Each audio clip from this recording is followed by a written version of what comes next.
Tá começando mais um Opa! episódio. Hoje um episódio que a gente tem muito orgulho dele. A gente tem uma grande publicitária, uma história internacional para contar. A comunicação. É, Vamos falar de comunicação na comunicação. exatamente. Vamos conversar com a Marta Carvalho, uma brasiliense, filha de piauiense, uma mulher... 50 mais. 50 Não vamos mais. falar quanto mais, mas 50 mais. Mas muito importante a gente frisar, uma mulher negra. A primeira presença entrevistada negra, que a gente já teve o Marcelo Marrom, o humorista, e sempre era algo que a gente procurava, a gente comentava internamente, a gente precisa ter essa opinião, esse 50 a mais, a partir desse lugar. Então, a gente tem muito orgulho de ter você aqui conosco. Muito bacana para a gente ter você e ouvir um pouco a sua história. Eu agradeço. Nesses últimos tempos eu tenho pesquisado muito, né, sobre a presença na comunicação, na indústria criativa, das pessoas 50 mais que continuam ainda fomentando e daí foi muito legal quando eu me deparei com o podcast de vocês e automaticamente eu falei, puxa, quero ir lá, sabe? Que bacana. Não é legal, Fernando? Muito Nós já bacana. estamos ficando mais velhinho agora. Agora as pessoas querem vir aqui. Antes a gente... Meu Deus, venha. Agora as pessoas... Eu quero vir, não é legal? Ainda E mais ainda uma pessoa do seu peso, da sua densidade, não é? Premiada internacionalmente, né? Prêmios no festival... o mais importante festival da propaganda mundial, que é em Cannes, né? Sim. E você conhece com essa temática também da força da mulher negra? Não, A pergunta é inevitável. Como é para uma mulher negra, nesse momento com 50 a mais, mas ou seja, então começou a carreira há bastante tempo atrás, enfrentar esse mundo, essa selva da comunicação branca... machista, branca, cisgênera. machista, cisgênera, cis, como que é? Você enfrentou uma muralha, como é que binária. você brigou com isso? Como que você lidou com isso?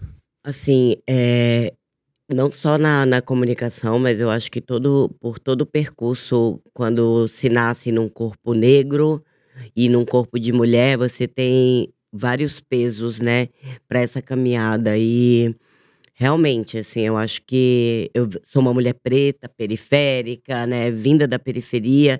Então essa caminhada, ela foi uma caminhada muito de superação, né. Eu sei que essa não é uma palavra que deveria definir uma mulher ou uma profissional, mas automaticamente pelo corpo e de onde eu vim, e o corpo que eu nasci, eu precisei sempre superar. Então hoje tá, na carreira da publicidade, da comunicação, vem muito também do que eu construí na minha trajetória nas artes. Então acho que, sendo essa mulher também nas artes, você automaticamente já tem que ter um outro tipo de movimento para você chegar onde você quer, né.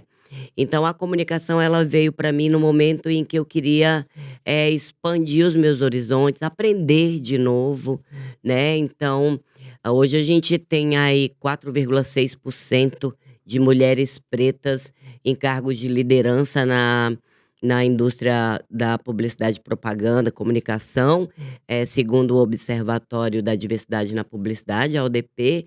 Então é muito pouco ainda. Então, sempre eu fico incomodada porque, de ser sempre a única, não só eu, mas outras também em outros lugares. Então acho que falta ainda coragem da indústria para poder absorver essa potência, esse poder, criativo dessas mulheres pretas e principalmente 50 mais. Agora, essa publicidade que a gente vê com cada vez mais frequência, dessa presença negra. Outro dia eu vi uma propaganda no metrô que era só uma mão que entrava em cena e digitava alguma coisa, era uma mão negra. Então, é um detalhe, eu observando essas condições, que você vê, né, nós que somos 50 a mais, isso inexistia, né, nos comerciais de televisão, nos comerciais de revistas. Então, tem um avanço significativo nisso. A publicidade é pensada na base, já se pensa nessa inclusão, nessa diversidade?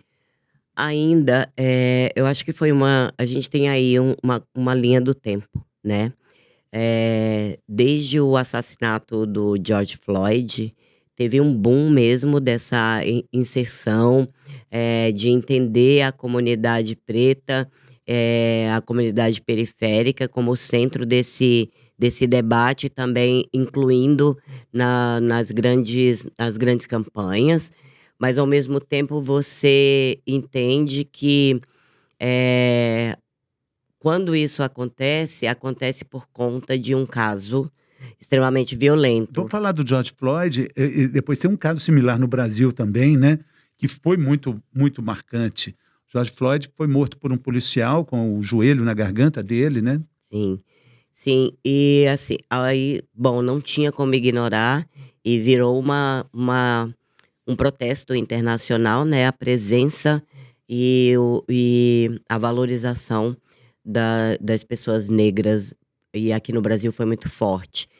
Isso tem perdido a força e ainda é um hábito mesmo de reconhecerem os corpos negros ainda em estado de violência ou numa situação de minorizados mesmo, né. Então a gente ainda continua nesse trabalho constante, é um trabalho, bastante árduo, porque o convencimento, né, você olhar para o seu lado quando você está trabalhando numa agência ou quando você está no estúdio para gravar um filme de uma campanha, você olha para o lado, você sabe que talvez só tenha aquelas pessoas pretas em cena, mas por trás das câmeras são todas pessoas brancas, heteronormativas, cisgêneras, então é um caminho bastante longo.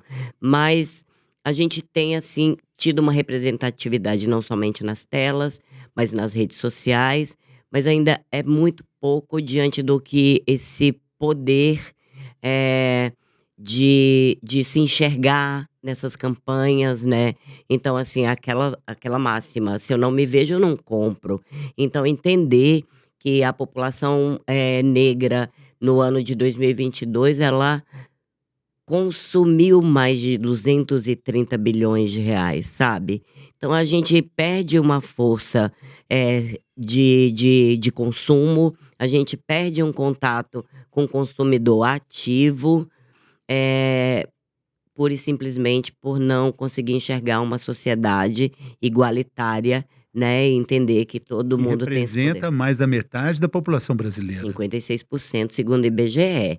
Então falta mesmo essa sensibilidade, não somente de clientes, mas também de quem está do lado da criação, para poder pensar e convencer que a gente também tem poder de E a compra. indústria também, né. Essa semana eu estava lendo uma reportagem sobre um ajuste de tonalidades que a indústria de maquiagem está tentando, como ela evoluiu e quanto ainda falta ela evoluir para encontrar essa tonalidade da pele negra.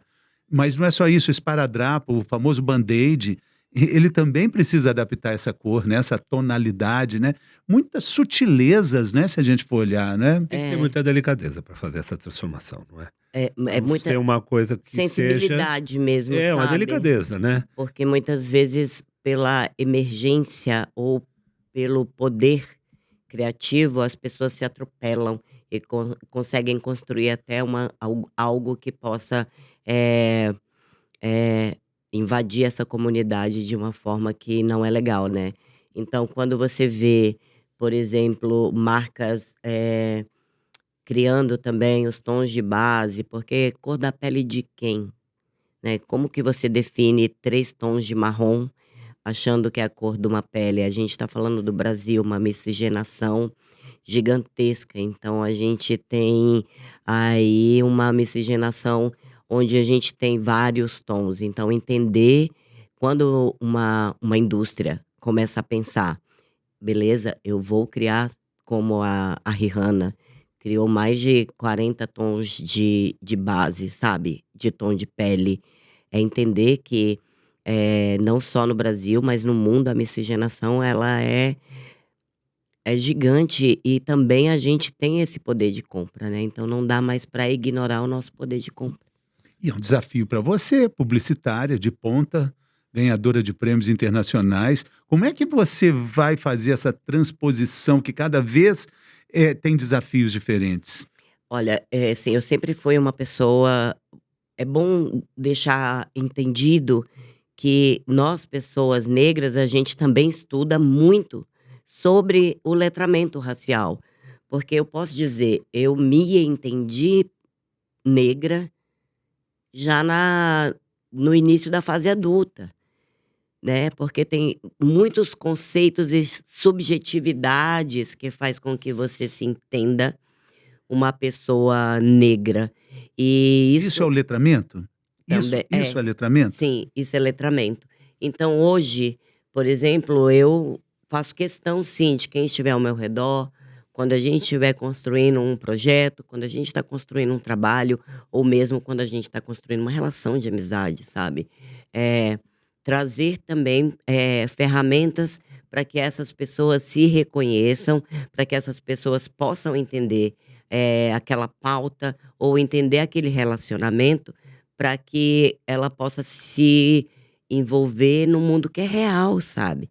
Não dá para você ignorar 56% de uma população, não dá para você ignorar, eh, os milhares de reais que são gastos por essa comunidade também. Então, assim, eu faço questão, assim, de ter esse trabalho didático, às vezes cansativo, porque não é um trabalho de convencimento da minha parte para com você. É um trabalho para que você queira receber esse tipo de letramento, esse tipo de educação, para que você possa mudar, sabe. Mas é interessante isso, quer dizer, que a gente, ainda tem que evoluir muito como sociedade para aprender e para entender. Enquanto está se aprendendo, obviamente erros vão acontecer e você vai tropeçar e tudo acontece. Agora, um dia eu perguntei para uma amiga minha jornalista que assistiu o podcast, perguntei: "E aí, o que que você achou? Você gostou?" Ela falou: "Ah, que legal, assisti o podcast, você gostou?" "Você gostou?" Sabe o que ela respondeu? "Eu gostei, mas são 2 homens brancos." Então não tinha mulher e não tinha um negro nessa bancada do lado de cá.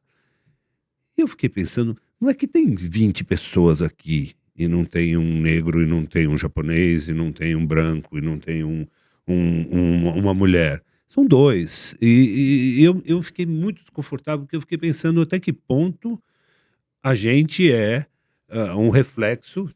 Eu queria ouvir o que você tem a dizer, porque você disse que gostou do podcast. Passou na sua cabeça? São 2 homens brancos, Não, claro, héteros, claro que brancos e não passou. negros e não mulheres e assentados aqui? Claro que passou, e é por isso que eu fiz questão de pedir para minha assessoria, para a gente poder fazer esse approach, porque, pra mim tem um lugar, a gente tem que estar em todos os lugares, e assim, se vocês são os criadores disso, massa, mas os convites eles precisam ter mais expansão, sabe. Eu acho que quando você passa do seu território, o seu horizonte, e que você consegue enxergar mais longe, você vai ter, não somente um lugar confortável, de serem pessoas A iguais bolha. falando sobre o Nós mesmo trouxemos uma assunto. drag queen aqui para falar, 2 homens Aham. héteros e trouxemos uma drag queen, Mas é sobre isso que eu tô te que eu acho dizendo. que demos lugar, espaço para ela, inclusive para perguntar para ela em como lidar com a situação dela ser, sabe assim? Sim, Porque claro, eu acho que tem gente assistindo que também não sabe, né. claro. Então, Mas essa é a função da comunicação mesmo, sabe. Mesmo quando a gente ainda tá no caminho, é importante a gente mostrar nossa fragilidade. Eu também não sei de tudo, E né. na verdade a proposta nossa é exatamente aprender. O jornalista é um profissional que tem essa prerrogativa de se educar enquanto trabalha. E o nosso podcast ainda já tem essa questão na base. A gente quer ser um manual para entendimento. Quando a gente teve a ideia de fazer isso, esse projeto de comunicação era esse. Então, poxa, a gente tem tanta dúvida, fico morrendo de receio até de perguntar. Mas você sabe que é importante também você ter insegurança e reconhecer essa insegurança, porque Claro. isso vai fazer com que você busque o conhecimento para poder fazer esse diálogo, sabe. Então assim, o enten não é muito louco, assim, porque a grande maioria das pessoas, principalmente as pessoas heteronormativas, brancas, que não elas estão num lugar, num ambiente que basicamente domina a sociedade, mas elas não se incomodam quando de estar somente nesse lugar durante esse tempo todo. Então quando você fala, não tenha medo, mas se sinta seguro e vá buscar o Sim. conhecimento. Isso pra mim é o que vale a Mas a pena, meninada sabe. tá aprendendo isso mais cedo, viu. O meu filho outro dia apareceu em casa com um livrinho que chamava Pequeno Manual Antirracista. Sim, um livreto, é uma coisa pequenininha, bonitinha. Eu li também. Sim. Quer dizer, ele Da levou para Djamila. casa, já Da espalhou. Djamila, né? É. Já espalhou, olha que legal, né? Sim. Muito bacana. Isso é uma coisa. A gente, É, a gente poderia convidar ela para vir, será? fica aqui já desde já o convite. Vai Seria ser uma legal, não honra, é? né? Seria Maravilhosa. legal, né? A gente tá falando de um racismo que ele tá incrustado nessa sociedade há mais de 500 anos, Sim. né? É. Então, se a gente for entender o que era a sociedade da época do seu pai ou da época do meu pai, né? A gente 50 mais, a gente não é porque ele falava que estava certo, né? De jeito Então, nenhum, né? assim, e Mas quando a gente ouve, a gente vai criando essa casca, né? Você vai ouvindo aquilo ali, faz sim. parte do seu inconsciente ali, E é muito coletivo, importante talvez. quando incomoda mesmo, sabe? Quando incomoda, ou quando alguém te diz, tá errado, tá errado. E assim, não, pra mim é natural, assim, sabe? Eu não sou uma pessoa, por exemplo, eu não sou uma pessoa trans. Então, quando eu falo errado, eu preciso ser revisitada na minha fala, sabe? Então, acho que as pessoas têm muito ainda o medo, o ego que não deixa com que elas reconheçam que elas podem melhorar nesse percurso, né. Eu digo isso de mim, eu falo de qualquer pessoa, porque ninguém sabe de tudo, que bom que não sabe de tudo. Melhor ainda quando a gente reconhece que não sabe e a gente vai atrás, sabe, para aprender. E a gente precisa se educar, né? Eu lembro de uma reunião que eu participei, uma reunião de planejamento, e alguém falou: a coisa tá preta. Uma mulher levantou e falou assim: a gente não deve falar isso, tá errado. E aí teve uma exclamação, isso já tem uns 3, 4 anos. Por quê? Poxa, preto é uma cor, igual o azul, igual. Não, mas não é isso. É. Não é isso. São vários Você está colocando uma conotação numa cor. Você não vai falar a coisa tá vermelha. Tá tudo cor-de-rosa, é bom, né? É. Tem uma fala do Muhammad Ali sobre isso, do lutador de boxe, que é de chorar de dar risada. Ele fala assim: não, porque a Branca de Neve é branquinha, mas você chantageia alguém, você está fazendo blackmail. Meu, é ótima, é super legal. Isso ele estava falando em 1960 e pouco. Não é agora, não é atual. É um negócio antigo, assim, bem antigo já. E que bom que a sociedade tá mudando e ela precisa mudar com mais rapidez, eu acho, porque a gente já tá num momento da vida onde até o que a gente já tinha achado que tinha extinguido tá voltando, né. Então, eh, esse reconhecer em si e a sociedade muda quando cada indivíduo muda individualmente, sabe. Porque é isso, a sociedade é formada por seres, por indivíduos. E se o indivíduo se mantém naquele lugar, ou da ignorância, ou do excesso de sabedoria na cabeça dele, ele não introjeta as mudanças que o mundo está exigindo, automaticamente ou ele vai estar parado no lugar, ou ele vai fazer o caminho contrário desse desenvolvimento, Isso é sabe. Você maravilhoso. acha que a geração 50 mais tem mais dificuldade de fazer essas mudanças por ser mais velha, por chegar e falar, tô velho para aprender isso, ou alguma coisa assim, e a meninada mais nova já vem trazendo isso mais entranhado? Assim, muitas vezes nossos filhos corrigem a gente, né? Muitas vezes. A O tempo gente todo. vê isso claramente, que fala uma coisa e fala, pai, não pode falar isso, sabe? Assim, às vezes é um negócio que falar, filho. Acha que é uma bobagem, né. Não, isso não é uma Mas coisa que se muda do dia para a noite, não deixa se eu muda falar por uma coisa pra decreto vocês, isso, né? esse final de semana eu idealizei uma conferência, chama Vozes Mulheres 50 mais, inspiração e inovação além do tempo. Então essa conferência foi durante 2 tardes, sexta e sábado, onde nós tínhamos mulheres das mais variadas áreas da indústria criativa, e não teve nenhuma mulher que estava parada onde ela conseguiu chegar num cargo X ou num movimento X. Todas essas mulheres estão em desenvolvimento constante. E eu fiquei, assim, muito emocionada e feliz, porque durante muito tempo também, depois que eu tenho 53 anos, mas desde os 48 eu estava sempre preocupada de que eu estava atrás. Que eu estava sempre passos atrás da sociedade, trabalhando numa indústria completamente jovem hoje, né, que é a publicidade.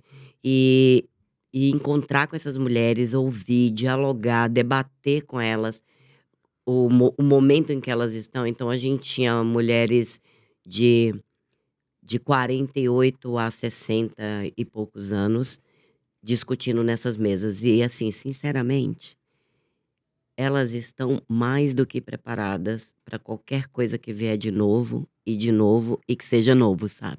Que legal, né? Porque existe também, o Doc comentou, né? Será que a geração que vem atrás, né? Esses meninos, nossos filhos, nossos netos, eles vão ter um entendimento, e eu acredito, queria a sua opinião, até um entendimento estético que nós não tivemos. A gente cresceu vendo a princesa da Disney, loura, maravilhosa, a Bela Adormecida, a Branca de Neve, a mocinha, desde o do filme americano, ela é uma moça branca, com aquele cabelo característico de uma mocinha, enfim. E Tudo meio aí, igual, né? e aí vem uma estética agora que confronta com tudo isso, e você pensa, poxa, é só uma questão de estética, é só uma questão do que a gente acostumou, né? Uma normatização desse tipo de padrão, você não acha? Sim, o padrão do o belo é branco, O belo né? é branco. E eu adoro que tem esse tipo de discussão, porque, assim, as coisas já estão mudando. Então, assim, deixa as pessoas sapatearem, sabe? Mas a princesa, ela vai ser negra, ela vai cantar. E aí Aham. você vai ver de novo o remake da Cor Púrpura, porque a juventude atual precisa conhecer aquela história. Então, assim, a gente tá revisitando as histórias. Eu não sei se vocês chegaram a assistir agora o X-Men 97. Não. Então, eu tô misturando as coisas, mas isso tem a ver. Então, assim, quando você vê tudo que a gente, consumia de X-Men, e agora a última temporada, 10 episódios completamente existencialistas, completamente revolucionários em discutir gênero, em discutir raça, sabe, absurdo, assim. Você parem e assistam, por favor, que vocês não vão conseguir, assim, vai assistir 5, a cabeça vai ficar explodindo. Então, cada vez mais, o questionamento dentro dessa indústria que trazia uma fantasia fantasiosa pra gente, ele tá cada vez mais se aproximando do humano. O 007 vai ser uma agente mulher e negra. Não, isso, o 007, eu acho que tem que ser uma mulher negra. Mas eu não entendo, por exemplo, você fazer uma corte do Luís XIV e querer fazer que a Maria Antonieta seja negra, porque tem uma coisa histórica. Entenda? Eu não tô. Se o filme tem o interesse de ter uma certa verdade, Liberdade poética. não, tudo bem. Mas se o filme tem o interesse de ter uma certa verdade histórica, com a pesquisa, com a roupa, com a cultura e bababá, eu acho que às vezes fica um pouco. Não sei. Uma Eu queria ouvir palavra. tua opinião. Porque, Mas assim, assim, eu eu acho que acho a que arte o ela pode 007, por transcender, ser sabe. o 007, por ser um personagem fictício, ele pode ser da cor que o cara Mas a quiser. Eva, a Ele Eva pode era ser uma branca mulher. ou preta? A Eva. Não, a Eva pode ser negra, porque a Eva a gente não sabe. Gente, que Mas a viagem. Maria. Que viagem de Não, vocês. Não, aliás, assim, a grande mãe é oriunda da África e é negra. começa O lá. primeiro DNA É. mitocondrial é uma negra, não tenho a menor dúvida disso. E outra coisa, Mas eu nenhum tô- dos dois tinha umbigo, porque eles foram feitos ali. Como é que tem umbigo? Lá Pra de quê? bobo. Aí vai embora, né? viagem. Aí vai embora. Mas o que eu digo, assim, Eu queria saber a sua opinião sobre isso. Por eu exemplo, digo- a Cleópatra ser preta. quando a gente tá falando de arte, eu acho que a arte ela tem esse poder, independente se você, enquanto espectador, entende que a gente deva manter historicamente os padrões, mas eu acho que se a gente tá trazendo uma história do século de, sei lá, de 1 século e meio atrás, ou 2 séculos, pra atualidade, e poder fazer, por exemplo, ninguém reclamou quando o Leonardo DiCaprio foi fazer Romeu e Julieta. Nos tempos modernos. Então acho que, assim, a arte ela tem essa liberdade, esse poder de transmutar não somente o tempo, mas de transmutar as experiências físicas, sensoriais, sabe, trazer a poética que talvez tenha determinada obra para os tempos de E é hoje. quase uma dívida que tem que É. ser paga também, não é? Você pensa dessa forma? Eu não sei, eu acho que é transgressão mesmo, assim, porque dívida vai ser, acho que não sei o que que vai acontecer para isso poder ser refeito. Porque é um crime muito violento, né, de uma sociedade eh, invasora de todos os aspectos, mas é que quando a gente hoje vê eh, na arte, por exemplo, esse tipo de releituras, eu acho que se aproxima também de uma sociedade que precisa ser, que está sendo representada de alguma forma ou de outra. Então, assim, eu não vejo um problema como esse, assim, se você traz para a atualidade uma história como Bridgerton, sabe? Concordo plenamente quando você traz para a atualidade e quando você está fazendo uma releitura de uma história. O que eu quis dizer é que quando você tem o interesse de fazer uma recriação histórica, aí, aí você está fazendo uma recriação histórica. Ou não. Se você não quiser É, fazer, é diferente. Você entende a claro. Dois diferença? pontos, né? É, Dois é pontos. assim, eu vejo Eu assim. acho que é quem está propondo aí, depende Do que do que a pessoa que está pessoa fazendo está se propõe. propondo. É. Aliás, eu acho que, ao contrário, eu vejo que, quando a gente fala muito de 50 mais aqui, é bem comum a gente discutir que os autores fazem poucos personagens, por exemplo, de pessoas mais velhas, ou talvez poucos heróis ou poucos personagens que tenham uma variação de gênero, e deveria ter mais, porque isso tem representação da nossa sociedade. Mas aí até pegar uma produção que é histórica e ter que incluir para não dizer que está desincluindo, aí eu acho que é um pouco forçado, me incomoda um pouco. Não sei. Mas é Mas pães é, e mas pães, é eu e é questão de importante ouvir a opiniões. opinião dela, a minha É. opinião, né? Mas você já deu sua opinião, né? Você Já. acha que é válido. Eu queria que você falasse também sobre esses conceitos que a gente vai crescendo ainda dentro do campo da estética, né? Eu fiz o programa Bem-Estar, a gente falava muito sobre cuidado com o cabelo, e a gente tinha muito dedo, assim, muita atenção, porque existe esse conceito do cabelo, da gente falar cabelo ruim e cabelo bom, entender um cabelo liso como bom e o cabelo afrodescendente como algo que está desalinhado de uma estética, que está atrapalhado ali. Eu acho que essa é uma correção que a gente deve para a nossa geração, né? Você concorda com isso? E assim, tem uma coisa transgressora também de falar, não, é cabelo mesmo, assim, vamos lá.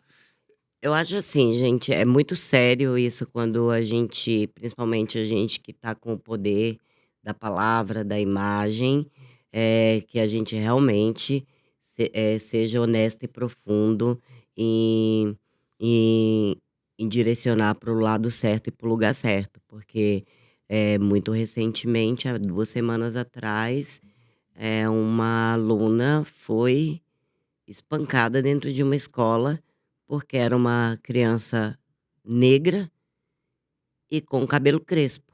Então, assim, não é só não é Não é mais, só estética. não é só estética, é a aceitação mesmo de que existe uma diversidade na nossa sociedade e que a diversidade mais atacada, inclusive fisicamente, inclusive a maior população assassinada no nosso país, a maior população carcerária, é a população negra. Então não é só, errei, o seu cabelo é ruim, não, desculpa, seu cabelo é crespo. Não, isso é um movimento que precisa acontecer constantemente, porque nossas crianças estão sofrendo dentro das escolas, elas estão deixando de estudar, porque elas estão sofrendo bullying constante. Isso é racismo, isso é um crime. Então, assim, não dá mais pra gente achar que a gente tá em tempo de aprender. A gente tem que aprender agora. A gente tem que aprender e colocar em prática, né? A gente não tem mais que esperar, eu vou errar quantas vezes. Não, mano, Mesmo a porque gente é não questão de pode Código mais, Penal. sabe? Se você roubar e fizer algo que o Código Penal condena, talvez até com prisão, como é o caso do racismo, não adianta falar que não sabia. Uhum. O racismo, inclusive, é inafiançável. É. É um crime seríssimo. Então, assim, se É um você crime for perceber, seríssimo. assim, dentro do que está acontecendo aqui em São Paulo, dentro das escolas públicas, você fica falando: "Cara, cadê os pais dessas crianças que eles não ensinam para elas", sabe. Então assim, você vê outro dia, 15 minutos de matéria no Fantástico, as mães contando os casos de racismo que as crianças delas sofreram dentro de uma escola. Então, assim, nós somos adultos e a gente é 50 mais, eu ainda não tenho neto, mas eu espero ter um neto, sabe. E eu espero ter condição de dizer pra ele: "Respeito antes de tudo", saca. Então, a gente precisa se policiar, a gente precisa se ligar, a gente precisa aprender. Se não sabe o que dizer, não diga, mas também não fomenta esse tipo de violência, sabe. E para a mãe, que você é mãe. Sou, sou. Você é mãe. Existe também uma abordagem necessária, queria ver a sua opinião, eu já vi vários depoimentos de mães que com filho adolescente, já orienta ali: "Olha, uma abordagem, se tiver uma polícia, você vai ser abordado, vai ser diferente do se você tiver com um colega branco, você vai perceber isso". É doloroso imaginar que a mãe precisa ter esse diálogo com o filho, porque é necessário, a questão até Desde de pequeno, desde desde pequeno. pequeno. É bem, eh, assim, meu filho, ele é pardo, né, então ele é um negro de pele mais clara, e só que ele tem um cabelo black power, e desde sempre, foi: "Você não vai sair sem seu RG, não saia de chinela, calça um tênis. Aonde você tá indo desse jeito, menino?" E é o tempo inteiro: Onde você tá? Que horas você volta?"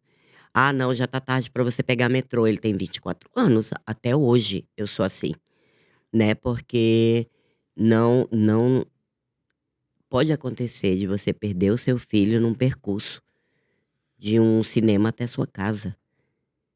Então, assim, pra vocês terem noção do tamanho da condição de vulnerabilidade que os nossos jovens vivem hoje em dia, na nossa sociedade, assim.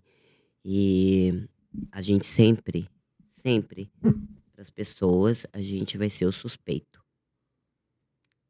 É sobre isso que fala o livro do Tenório, o escritor gaúcho, que foi tão falado, proibido, mas acho que só foi positivo para que a discussão fosse feita e que o livro fosse mais lido ainda, né, é exatamente uma história como essa, né, essa A gente vê aí imbecilidade no da carnaval passado, né, eh, o livro Defeito de Cor se O livro transformar num Defeito de Cor é tão se tra maravilhoso.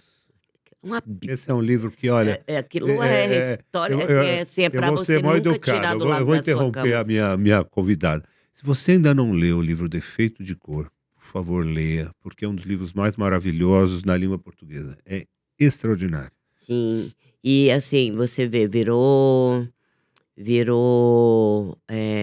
enredo de escola de samba, e fizeram uma nova edição que foi esgotada em menos de 5 dias.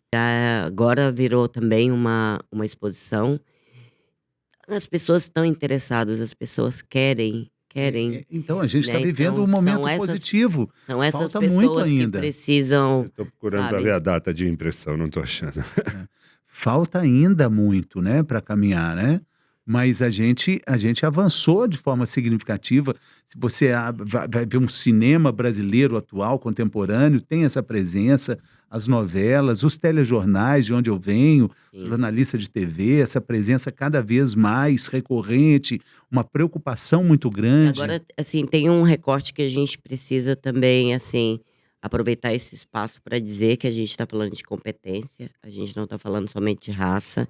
Então, as oportunidades muito na nossa vida, que a gente poderia ter chegado em determinados lugares, a gente não chegou por falta de oportunidade. Então, oportunizar esses talentos é a melhor coisa para que você realmente esteja conectado com o que deve ser mesmo da nossa sociedade, né. Então, assim, hoje no telejornal, hoje nas novelas, nos espetáculos de teatro, na música, né, assim, você vê de novo voltar a Alcione com força total, ao mesmo tempo do lado de Lineker, que é uma cantora, uma mulher trans, jovem, sabe, poder ter essa como a música, né, sempre foi muito preta na sua essência, você vê esses estándares da representatividade da música tá na mão, na voz, no corpo e na cor dessas mulheres, né.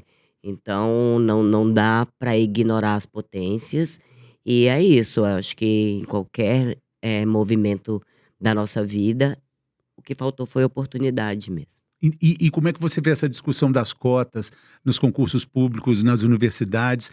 A contraposição é sempre com relação a não cotas, raciais, mas cotas sociais, que abrangeriam também outras pessoas, pelo ponto de vista social.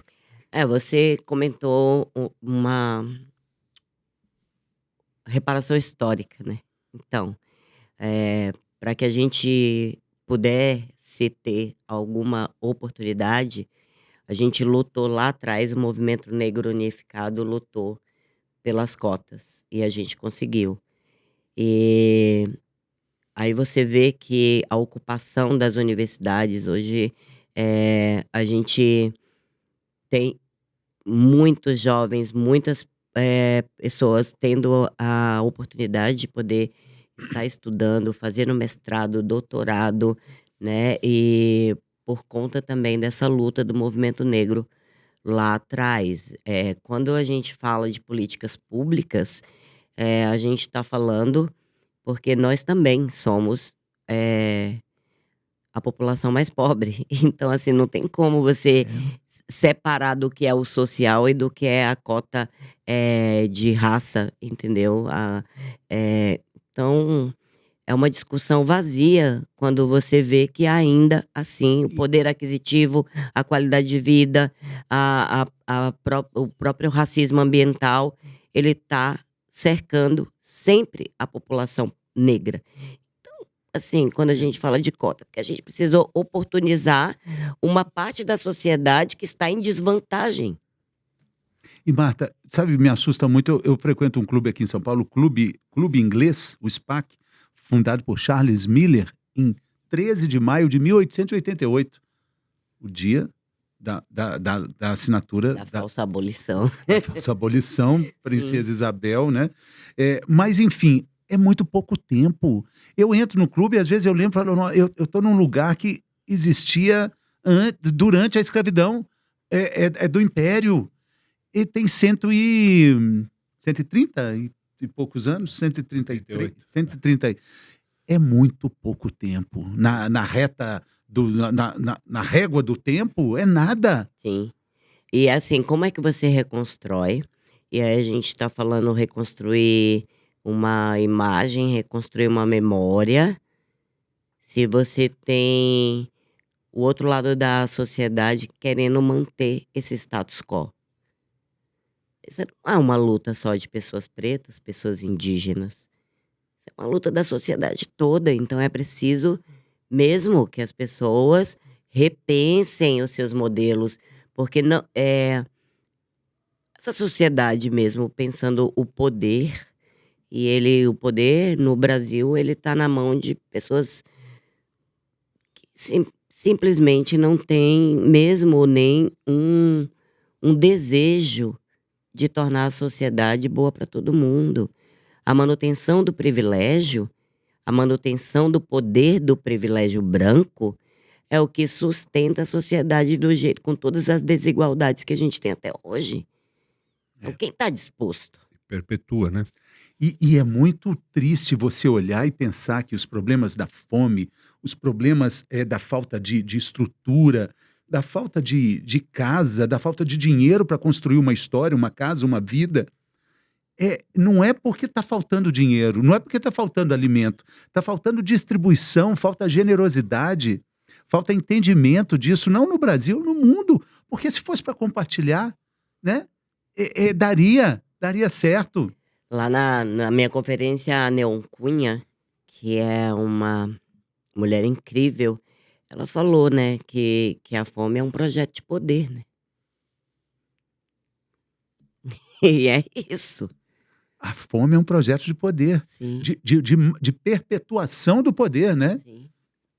Quando a gente fala disso, porque não falta comida, não falta Não comida. é só isso, se você pega uma criança no desenvolvimento do sistema nervoso dele e ele não tiver proteína, ele tiver só açúcar, ele vai sobreviver, mas ele vai estar sempre um passo atrás. Sim. Esse é o problema. Você não está dando equiparação, você não adianta você falar, vamos construir escolas. Não, não, primeiro você tem que dar comida. Porque tem regiões no Brasil onde tem criança que sobrevive de garapa, que é água com açúcar. E tem a luta também, agora você como publicitária, essa imagem brasileira, né? Da baiana, do samba, essa sexualização da mulher brasileira, negra principalmente, o samba, o rebolado. O Brasil se vendeu muito assim, né? E ainda se vende dessa forma, né? A Eu Bahia, acho que o agora muito Rio, menos, né? menos, né? Eu acho que agora muito menos, até porque chegou a ser vergonhoso você manter, né, O país da bunda, desculpa, nós temos coisa melhor que a bunda aqui, né? chega a ser vergonhoso. Então a gente vê hoje, por exemplo, o cinema brasileiro de novo indo para fora, indo pra gente, porque a gente também passou muito tempo sem consumir o nosso audiovisual e agora a gente consome nosso audiovisual, a gente lota a sala de cinema, a gente vê os grandes artistas dentro da diversidade, não somente na Bahia, mas no Rio de Janeiro, São Paulo, Manaus, Belém, né? A gente está alcançando aí, eu acho, pelo menos dentro da arte independente, que é o que eu consumo mais, tá? Eu não sou de consumir muito mainstream. O que a gente está alcançando é histórico, é lindo de ver. Então hoje eu acho que a gente já, a própria mídia já desmontou essa imagem que ali logo depois da ditadura ela começou a ser fomentada, né? Então acho que a gente aí nos últimos 20 anos derrubou mesmo esse tipo de imagem do que o Brasil só era isso. Então hoje a gente tem aí um alcance bastante, não só pela indústria criativa, mas também pela nossa qualidade de turismo e nossa qualidade. Eu acho que é isso, né? Que a gente já construiu uma outra imagem, Sim, com outro certeza. símbolo imagético Com do Brasil, certeza, sabe? com certeza. Você acha que a nossa indústria criativa é tão boa no Brasil? Ou ela não é tão boa e a ignorância é minha? Mas eu sempre Não, imaginei que eu fosse acho, muito eu boa. acho muito boa e eu acho porque a gente tem talento. A gente tem muito talento.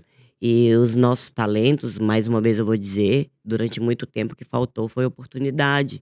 Porque a gente vinha de um pensamento completamente estadunidense, que não fazia parte do nosso imaginário, da nossa vida, do nosso cotidiano. Quando a gente conta as nossas histórias, a gente consegue ser universal, né? Então, assim, enquanto você estiver contando histórias que não são suas, que você não tem propriedade dela, ela não vai passar do portão. Então, assim, desde Deus e o Diabo na Terra do Sol, sabe? Então, eu acho que a gente alcança de novo essa força, esse entendimento, mas tudo isso, mais uma vez, eu vou dizer que tem que vir de políticas públicas, porque a gente não tem uma indústria ainda forte, a gente tem uma indústria criativa, mas a gente não tem uma indústria que investe. Então, a gente não tem investimento. Ainda estamos com investimentos do Estado para que a gente possa construir toda a nossa indústria, seja no audiovisual, seja nas artes cênicas, sabe, seja na música. Então a gente ainda está muito dependente do que o Estado pode nos oferecer. E você acredita e você vê que tem uma valoração dessa expressão cultural hoje, da juventude, falando do rap, do funk. Funk brasileiro é algo assim bastante genuíno, como manifestação cultural popular, né?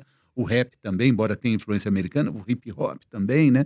Mas tem uma brasilidade muito própria nisso tudo, né? Sim. Mas ao mesmo tempo tem uma distância muito grande para que a gente entenda isso. Não só como música, mas como manifestação cultural. Igual eu sou de Minas Gerais, valorizo o reizado, os tambores de Minas, o Congado. tizumba, o congado, né? Então ali tem um respeito grande.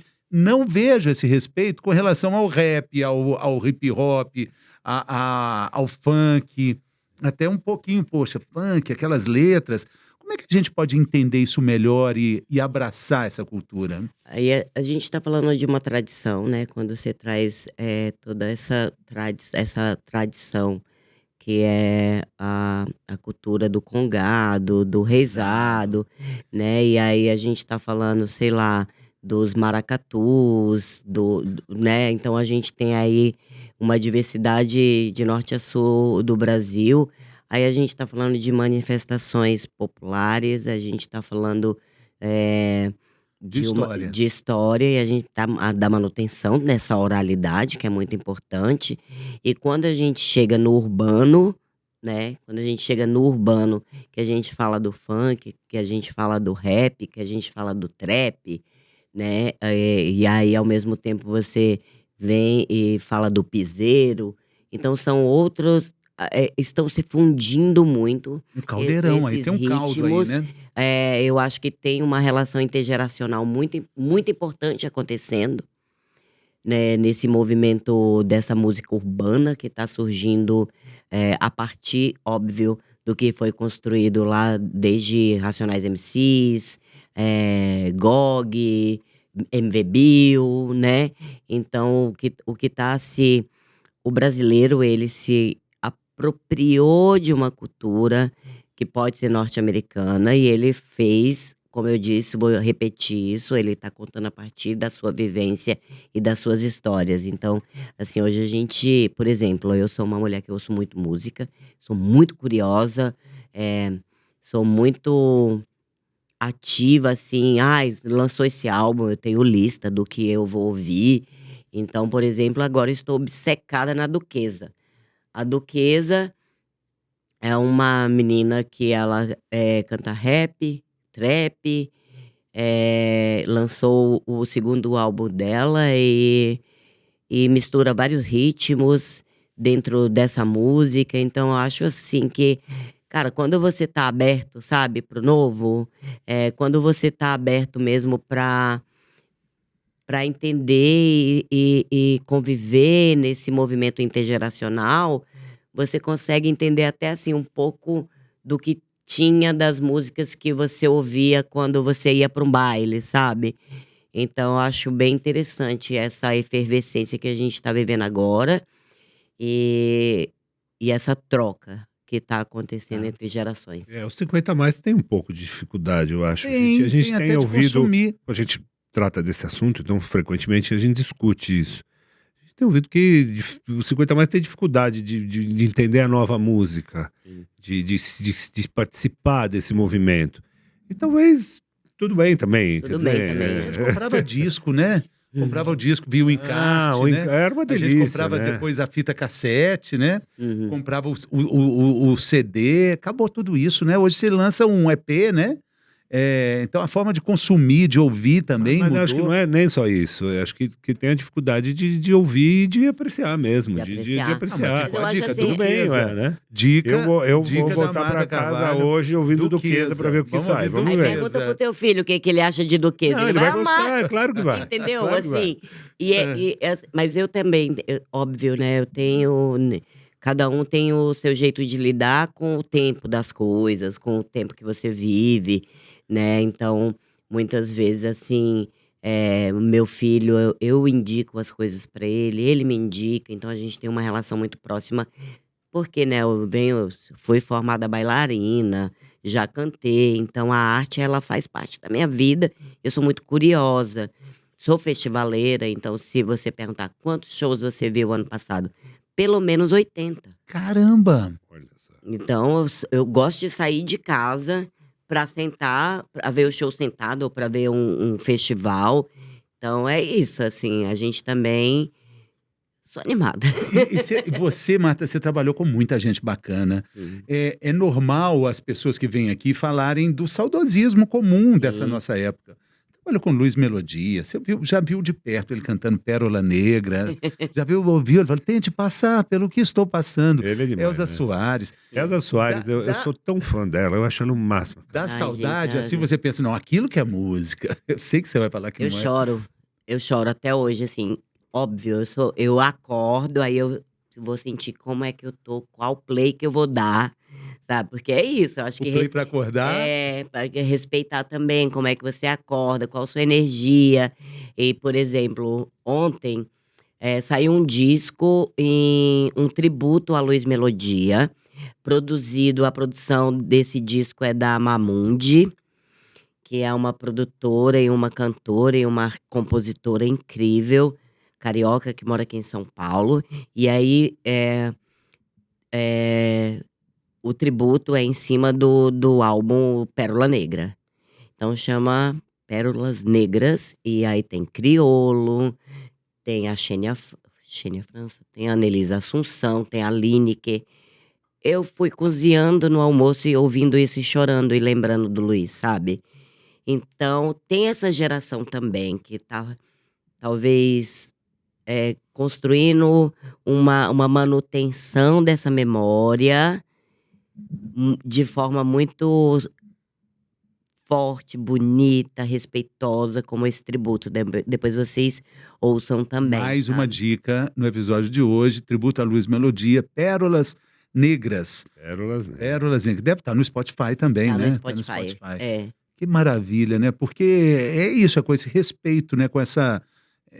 Itamar Assunção também, Ó. maravilhoso, né? E assim, eu fiz parte da equipe que produziu o espetáculo em homenagem ao Itamar. Ana Maria Gonçalves, que escreveu o texto juntamente com a Anelisa Assunção, a filha do Itamar. Ali 2018, 2019, eu tinha recém chegado em São Paulo. E aí foi muito profundo, assim, participar de todos os ensaios. Eu fui a pessoa que pegou todos os documentos originais, me dá vontade de chorar, do Itamar, e fui escanear, sabe, pra gente poder ter aquelas memórias ali na nuvem. É isso, assim, conheci a Elza há muito tempo atrás. Tivemos todas as oportunidades que eu pudesse tê-la nos meus palcos, eu tive. Então, assim, quando eu sinto saudade dela, eu dou play no áudio que ela me mandou de feliz aniversário, sabe? Ai, que legal. Luiz Melodia, é muito interessante essa história. Luiz Melodia, em 2015, eu tinha um festival lá em Brasília e eu queria, assim, meu sonho. Eu falei, cara, eu quero encerrar com Luiz Melodia. Eu sou filha de Orixá, o Orixá colocou no meu caminho e o Luiz Melodia tá numa cidade que ficava a 2 horas e meia de Brasília, e o empresário dele falou: "Olha, o Luiz não toca em qualquer palco, ele precisa conhecer as pessoas, não sei o quê". Falei: "Eu vou lá". Fui lá, conheci o Luiz, o empresário, a família, todo mundo, e aí ele encerrou. Ele fez o show de encerramento lá na minha cidade para 30.000 pessoas de graça na rua, sabe. E desde então a gente, nesse processo todo, sempre muito em contato com o time dele, e ele sempre me falava: "Ah, o Luiz tá bem, o Luiz tá a saúde dele melhorou, não sei o quê, ou não". Então pra mim foi uma perda muito grande, tanto do Luiz como da Elza, porque se algum dia na minha vida eu trabalhei para eu poder ter um sonho de artista no palco, eu posso dizer que eu cheguei nesse momento quando eu coloquei Elza com a Mulher do Fim do Mundo para 50.000 pessoas assistirem e Luiz Melodia também, no Que meio da rua. maravilha. Ah, muito bacana. Elza, olha, E a gente Elza muito, demais. muito feliz de ter você aqui conosco. Volte sempre, volte outras vezes. Vamos preencher essas lacunas, vamos aprender, vamos entender, né, o que é urgente que seja aprendido e entendido, né? Acho que é uma responsabilidade nossa Sim. como comunicadores, né? Se a gente se propõe a isso, Pode ter né, Doc? certeza que a gente tem muita gratidão de você estar aqui. Muito Porque bacana. esse é o motivo pelo qual nós estamos aqui. Sim. Comunicar e comunicar bem, comunicar coisa Com boa, responsabilidade. né? Sim, e principalmente eu acho, né, que além do tempo, inovação além do tempo. Então é a gente se inovando, se recriando. Enquanto a gente estiver vivo, a gente não está pronto. Isso é o mais importante. O tempo não existe, né? É. O tempo na minha religião é um orixá, né, então é Ah, outra legal. definição É. mesmo. Não, então, o tempo é moldável, Sim, o tempo é ele é percebido dentro do que você pode fazer com ele, né. sim. Marta Carvalho, muito obrigado, né, Doc, foi ótimo, muito Obrigado. bacana. Obrigado, sucesso. Beleza. Podcast 50 mais, senão a YouTube briga com a gente. Até a próxima, pessoal.